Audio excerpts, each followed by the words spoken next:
विश्वरत्न महामानव डॉक्टर बाबासाहेब आंबेडकर यांच्या 135व्या जयंतीनिमित्त समस्त भारतवासियांना विनम्र अभिवादन।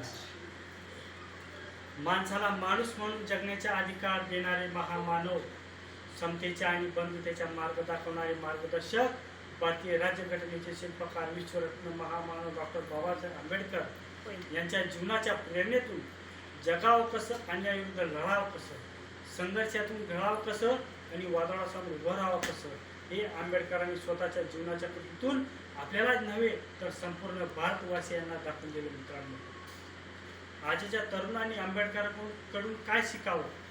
तप, तेज आणि तत्परता या बळावर एका सामान्य कुटुंबातील तरुण सुद्धा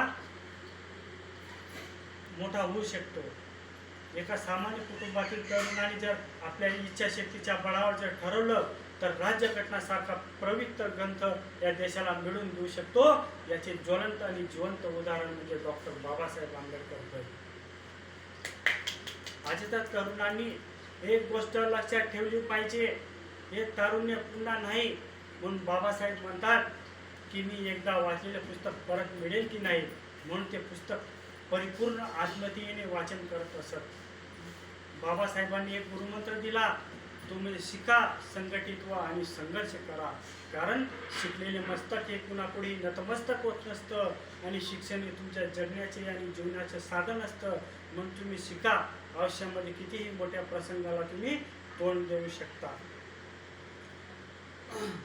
छाती ठोकून सांगू या जगाला, छाती ठोकून सांगू या जगाला, असा विद्वान होणार नाही। छाती ठोकून सांगू या जगाला, असा विद्वान होणार नाही।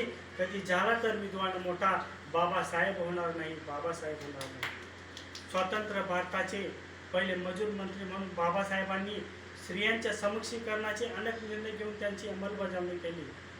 नोकरी करणाऱ्या महिलांना प्रसूती रजा, कामगार महिलांना पुढच्या इतके वेतन, बहुपत्नीत्वाच्या प्रथेला पायबंद आणि कामावर दुखापत झाल्यास नुकसान भरपाई आणि नोकरीवरून निवृत्त झाल्यावर पेन्शन योजना, नोकरी करणाऱ्या महिलांना प्रसूती रजा मंजूर करून देणारे डॉक्टर बाबासाहेब आंबेडकर हे एकमेव भारतातील पहिले व्यक्ती आहेत। त्याच्यानंतर अनेक वर्षानंतर परदेशातील महिलांना प्रसूती रजा मंजूर करण्यात आला। म्हणून बाबासाहेब म्हणतात की मी प्रथम भारतीय आणि अंतिमही भारतीयच आहे, असे आपण मानलेच पाहिजे। त्यांच्या या विचारांवर आणि या शब्दांवर राष्ट्रप्रेम वास करीत आहेत। त्यामुळे ते केवळ दलितांचे किंवा संविधानाचे निर्माते असून ते आधुनिक भारताचे प्रमुख निर्माता आहेत। जी राहू बाबा का नाम लेकर मरने के बाद क्या होगा, जी राहू बाबा का नाम लेकर मरने के बाद क्या होगा, कफन हटाकर देख लेना, छाती पर जय भीम नाम होगा, छाती पर जय भीम नाम होगा। अरे हमने तो इन गुलों में खूब टटोला, अरे हमने तो इन गुलों में खूब टटोला, लेकिन ऐसा गुलबदन ना मिला। अरे मेरे भीम के लिए जो कुछ भी मिला तो गनीमत है, कई तो ऐसे चल बचे कि जिनको कफन भी मिला ना कफन भी ना मिला। जय भीम, जय संविधान, जय शिवराय।